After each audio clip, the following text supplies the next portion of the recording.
Mock में score कैसे बढ़ाएं बच्चों? बहुत बड़ा सवाल है सबका कि मॉक में कैसे स्कोर बढ़ाएं। गलतियों पे काम करके। जब भी आप मॉक दो तो मॉक देने के बाद असली काम शुरू होता है। मॉक देके तो रिजल्ट मिल गया, मेरे इतने में से इतने मार्क्स आ गए, खत्म। अब आप फिर पढ़ने लग गए, फिर मॉक दिया, इतने में से इतने मार्क्स आ गए, फिर खत्म। इससे कोई फायदा नहीं हुआ। इससे सिर्फ एक चीज का तो फायदा हुआ कि आपका टाइम मैनेज हो जाएगा एग्जाम में और आपकी प्रैक्टिस हो गई। बाकी आपने सीखा कुछ नहीं इस मॉक से। जब भी आप मॉक दो, मॉक के बाद ये देखो गलतियां, ऐसे कितने प्रश्न हैं। ध्यान रखना बच्चों, आपको आपके एग्जाम में वही क्वेश्चन डुबोएगा जो आपको आता है। कितनी बड़ी बात कह रहा हूं, वही क्वेश्चन हमें डुबोता है जो हमसे आता है।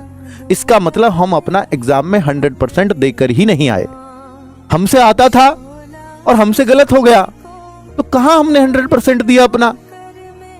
आता हुआ गलत होना है ना। और ये हर किसी से होता है एग्जाम में। कोई भी एग्जाम क्यों ना हो आपकी सरकारी नौकरी का, और कैसा भी बच्चा क्यों ना हो, आता हुआ एक दो प्रश्न, जो बहुत मजा हुआ बच्चा एक दो प्रश्न वो भी गलत करके आता है। और आप जैसे बच्चे 5-6 प्रश्न गलत करके आते हैं। एक क्वेश्चन 2 मार्क्स का होता है, 5-6 10-12 मार्क्स के होते हैं। सोचो कि एक क्वेश्चन पे 1 लाख बच्चा खड़ा है, एक नंबर पे 1 लाख बच्चा खड़ा है। 10-12 मार्क्स पर कितने बच्चों से आप पीछे रह जाते हो? तो इसका एक ही तरीका है कि ऐसी गलतियां ना हो।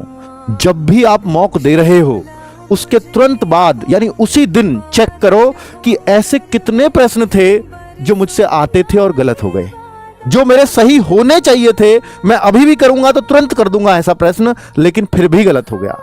आप ऐसे पाओगे कि अगर मेरे टोटल पेपर में 10 प्रश्न गलत हैं, टोटल पेपर में 10 प्रश्न गलत हैं, तो आप ये जरूर पाओगे कि 4 प्रश्न ऐसे होंगे जो आपको आते थे और गलत हो गए। अगर मेरे गलत हो गए, जो मेरे सही होने चाहिए थे, मैं अभी भी करूंगा तो तुरंत कर दूंगा ऐसा प्रश्न, लेकिन फिर भी गलत हो गया। आप ऐसे पाओगे कि अगर मेरे टोटल पेपर में 10 प्रश्न गलत हैं, टोटल पेपर में 10 प्रश्न गलत हैं, तो आप ये जरूर पाओगे कि 4 प्रश्न ऐसे होंगे जो आपको आते थे और गलत हो गए। ये 4 प्रश्न अगर सही हो जाते तो आपको बहुत अच्छे स्तर पर वो ले जाते। और इन्हीं की वजह से हम दुखी भी होते हैं।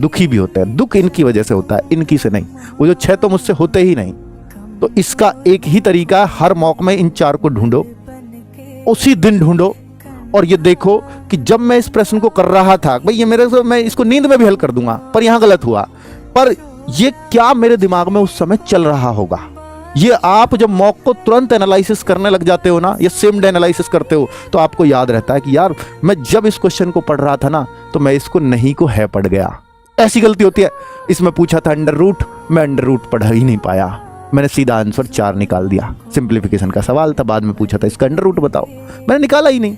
4 का 2 करना था बस, 9 का 3 करना था बस। ऐसी सिली मिस्टेक होती हैं वो।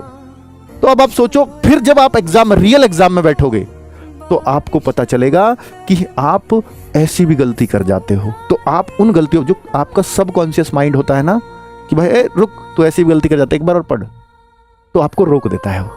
आपके दिमाग में एकदम आएगा यार मैंने गलत तो नहीं पढ़ लिया, तो एकदम से आप उस गलती को करेक्ट कर जाते हो रियल पेपर में। और वही चीज, ये जो आप बाद का काम करते हो ना, ये चीज इन 4 प्रश्नों को गलत होने से बचा लेती है। और यही आपके मॉक में स्कोर को जंप करा देते हैं। आपको आता बहुत कुछ है, आता हुआ गलत कराते हो, इसलिए सिलेक्शन नहीं होता। ठीक है, चलो तो मेरे भाई, मॉक में टाइम, एक तो ये है मॉक का स्कोर बढ़ाने का। अब आप कोई कहे कोई गुड्डी पिला देगा, नहीं। अब आप इतना करो, मॉक का एनालिसिस किया करो, बस इतना ही कर लेना। आपके एनालिसिस की वजह से ही आपका स्कोर बढ़ जाएगा। एनालिसिस में क्या करना है, आते हुए प्रश्न कौन कौन से गलत हुए, क्यों गलत हुए, मैंने क्या सोच लिया था इसको, ये बता बस। मॉक में टाइम मैनेज कैसे करें? टाइम मैनेज करने का एक ही तरीका है, मिनी मॉक जो आज हम देने जा रहे हैं, कल से हम आपको मंडे से हम आपको देने जा रहे हैं। तो मिनी मॉक में मॉक सब्जेक्ट वाइज टाइमिंग देंगे हम। फाइनली दोस्तों, आप लोगों ने उनकी सर का वीडियो देख लिया होगा कि आप लोग मॉक टेस्ट में अपना स्कोर कैसे बढ़ा सकते हैं। अब आप लोग अपनी तैयारी में लग गए, क्योंकि एग्जाम में ज्यादा टाइम बचा हुआ नहीं है, केवल 1 महीने का समय बचा हुआ है। अब आप लोगों को किस टॉपिक में वीडियो चाहिए, आप लोग कमेंट करके जरूर बता दें, और मेरे इस चैनल को सब्सक्राइब कर लें और वीडियो को लाइक करके जरूर जाना। चलिए मिलते हैं नेक्स्ट वीडियो में, तब तक के लिए बाय।